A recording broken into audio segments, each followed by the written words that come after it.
أعوذ بالله من الشيطان الرجيم بسم الله الرحمن الرحيم والصلاة والسلام على سيدنا محمد وعلى آله وأصحابه أجمعين والسلام عليكم ورحمة الله وبركاته. Très chers frères, très chères sœurs, assalamu alaikum wa rahmatullahi wa barakatuh. Je vous souhaite un bon ramadan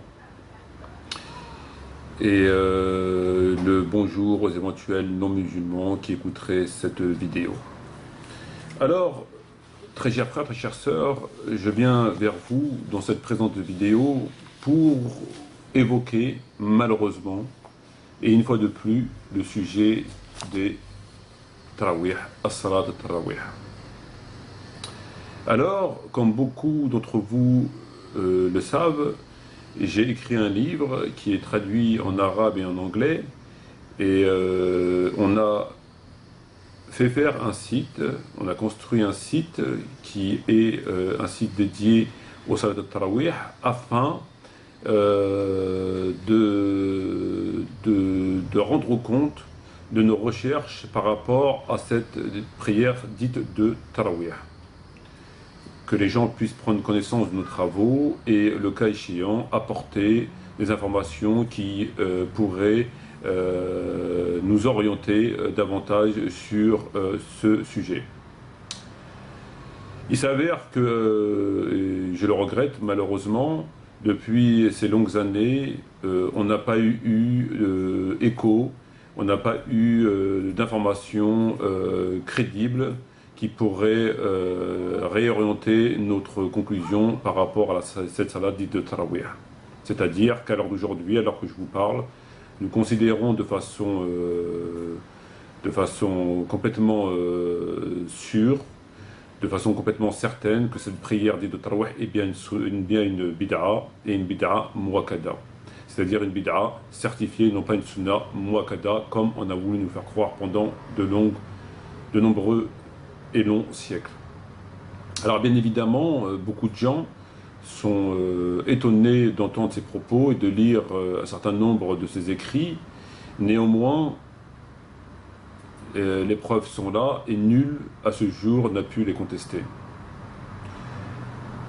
Alors, aujourd'hui, dans cette présente vidéo, je viens vers vous puisque j'ai eu un email d'un frère qui a eu la gentillesse de m'envoyer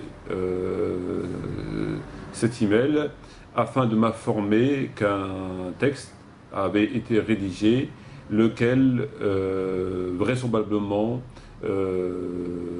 contrecarrait ma conclusion sur le sujet de Tarawih.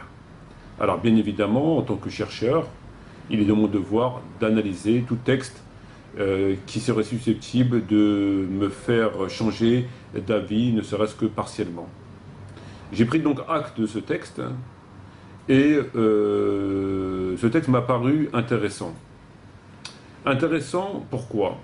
Non pas parce qu'il apportait des informations sérieuses, des informations que je pouvais accréditer, des informations qui pouvaient infirmer mon point de vue, mais ce texte renfermait une information complètement inédite et c'est pourquoi qu'aujourd'hui je mesure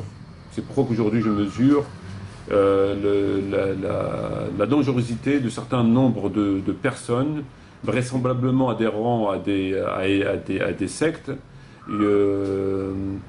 jusqu'où ils sont prêts à aller afin de faire prévaloir leur point de vue, c'est-à-dire jusqu'à essayer de contourner des hadiths, je dirais même jusqu'à l'escroquerie, on peut appeler ça une escroquerie de hadith. Voilà. Donc, j'ai lu ce texte, j'ai extrait de ce texte les éléments, les informations nécessaires, et on va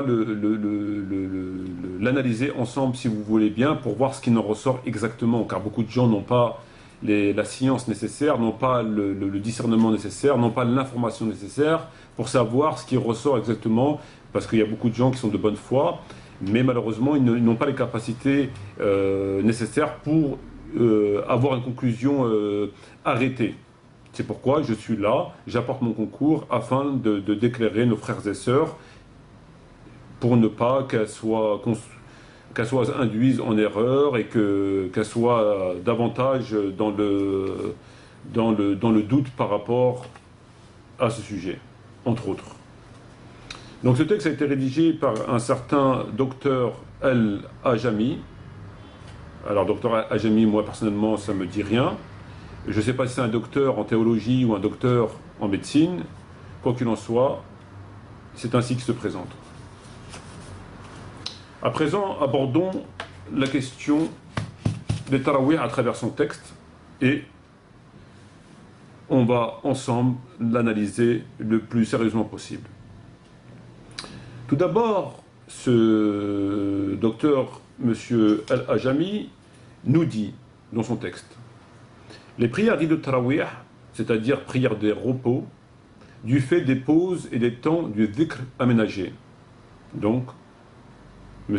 Ajami nous dit tarawih veut dire c'est une prière des repos du fait des temps de dhikr aménagés. Très bien. Ça, c'est une question de forme que je vous fais partager, ce n'est pas le fond, mais dans le fond, on y viendra et on y viendra assez longuement.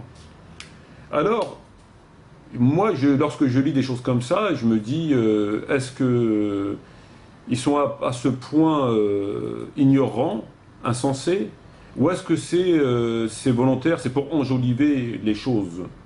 Puisque lorsqu'on dit que la prière de tarawih est la prière des repos, parce qu'on fait des dhikr qui est aménagé durant la prière, mais je trouve ça quand même assez grotesque. Il faut savoir que le mot tarawih, selon le dictionnaire arabe, est un mot dérivé du terme raha, qui signifie repos. Parce que les gens faisaient une pause durant chaque 4 rak'ah. Néanmoins, je tiens à vous lire ce texte que j'ai extrait du livre de Tarikh al-Madina Manawara, écrit par un savant qui est né en 173 de l'Hégire et qui est mort en 262. Un savant qui s'appelle Ibn Shaba, qui est reconnu et qui aucune suspicion ne pèse sur lui. Ce savant nous fait savoir, et il nous dit, c'était tellement long que certains s'appuyaient sur leur canne pour tenir debout, et d'autres s'attachaient par une corde accrochée au toit. Voilà ce que nous dit ce savant, entre autres dans son livre Tarikh al-Madina Manawara, c'est-à-dire l'histoire de Médine l'illuminée. Alors moi, lorsque j'entends M. Al-Ajami nous dire que c'est la prière des repos, alors qu'on nous fait savoir plus sérieusement que certaines personnes s'accrochaient au toit avec une corde et que d'autres s'appuyaient sur leur canne, je me dis qu'on est plus près de la salle de torture que de la salle de repos. Et je me demande même s'il n'y a pas eu de mort, par exemple de crise cardiaque, de fait. Voilà. Bon. Néanmoins, je pense que l'intention est d'enjoliver la chose. Ensuite, M. Ajami nous dit, alors, les hadiths en question sont tous fort connus, ils sont au nombre de 5, figurant dans les recueils de Bukhari et de Muslim. Al-Bukhari les a réunis par la plupart au chapitre intitulé La prière de Tarawih. Donc M. Ajami nous dit que Al-Bukhari a réuni les hadiths sur la question de Tarawih dans le chapitre de la prière de Tarawih. Or, dans le Sahih de Bukhari, pour ceux qui l'ont ouvert, il n'existe pas de chapitre de Tarawih. Ça n'existe pas. Tous les hadiths sur le Tarawih sont dispersés dans ces recueils. On pourra en trouver un dans la prière en commun, un autre dans la prière du vendredi, un autre dans l'appel à la prière, un autre dans l'éducation, etc.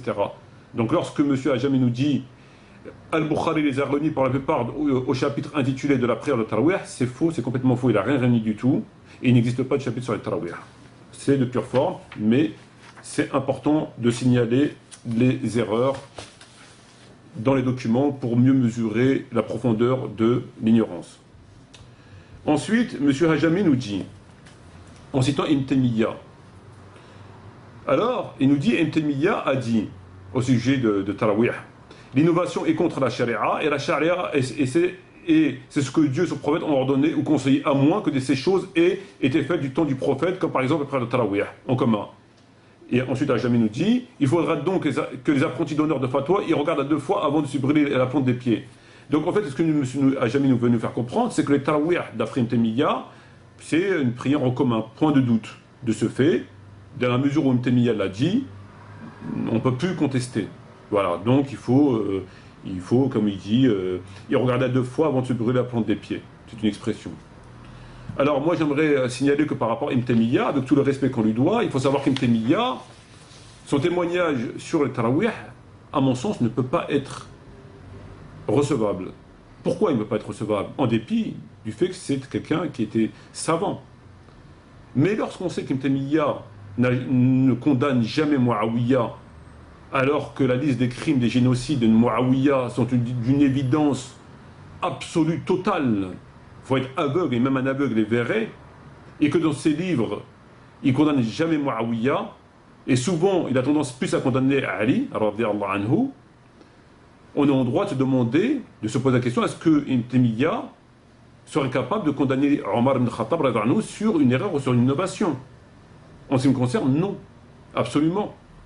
Et c'est pourquoi, par exemple, je cite ce texte d'Ibn Taymiyya, dans son livre Minhaj as-Sunnah an-Nabawiyya, dans lequel il dit les choses sur lesquelles Ali devait revenir sont beaucoup plus graves que celles sur lesquelles Omar devait revenir. Pourtant, ce dernier est revenu sur tout. Quant à Ali, c'est seulement sur quelques points qu'il est revenu.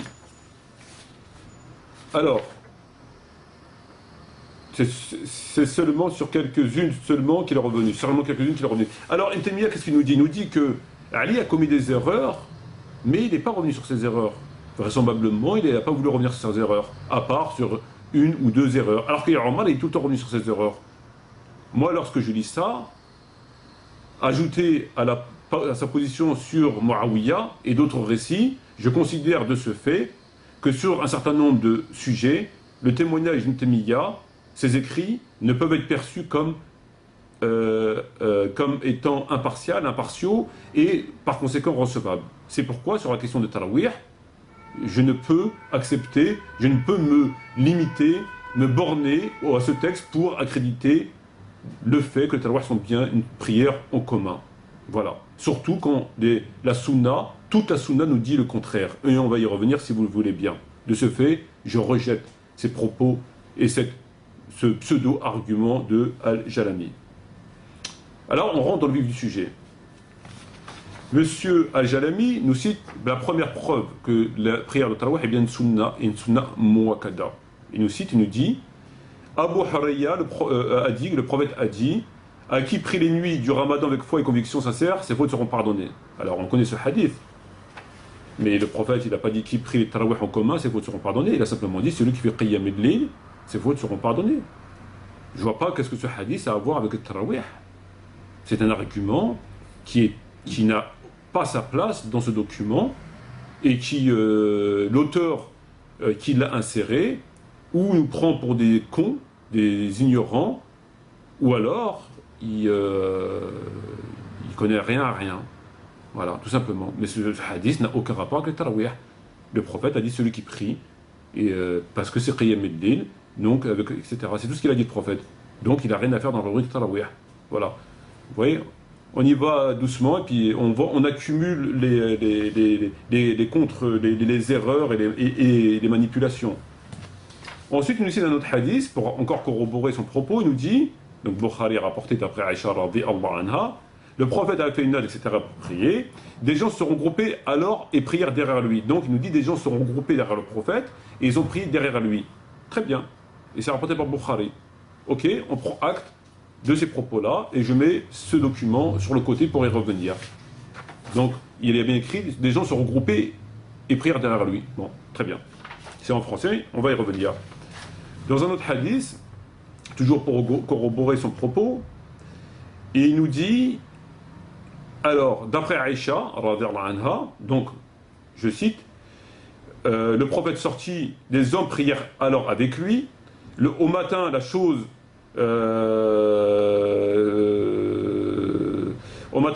se sut et ils furent plus nombreux à prier avec lui, etc. La troisième nuit, ils prièrent avec lui. Et enfin, le prophète leur dit, je n'ignorais pas que vous fussiez ici. Vous fussiez ici. Donc, d'après le hadith que j'ai ici, là, qu'il a cité, et il souligne les termes, c'est ce qui est intéressant, il souligne le terme prière avec lui, à prier avec lui et prière avec lui. Il les a soulignés. Donc, on a la preuve qu'il prière avec lui. Cependant, il n'a pas souligné les termes, je n'ignorais pas que vous étiez ici. Alors, cette phrase est très importante. Il aurait dû aussi la souligner. Par contre, il a souligné à chaque fois, il prière avec lui. Alors là, aussi, on va revenir sur ce hadith pour voir si effectivement le texte en arabe dit bien ça. Et je suis assez interpellé par le fait qu'il n'a pas souligné « je n'irai pas que vous fussiez ici ». Alors que c'était quand même important cette phrase, puisqu'ils ont prié avec lui, mais le prophète dit « je n'irai pas que vous fussiez ici ». Ça devrait interpeller toute personne ayant un minimum de discernement et une faculté mentale raisonnable, je dirais. Mais on va revenir, on prend acte, on met de côté, on revient. Sur ce, le temps qui m'est imparti arrive à son terme. Je vous propose, chers frères et sœurs, de vous retrouver dans la partie 2 de cette vidéo et je vous dis à tout de suite, Inch'Allah.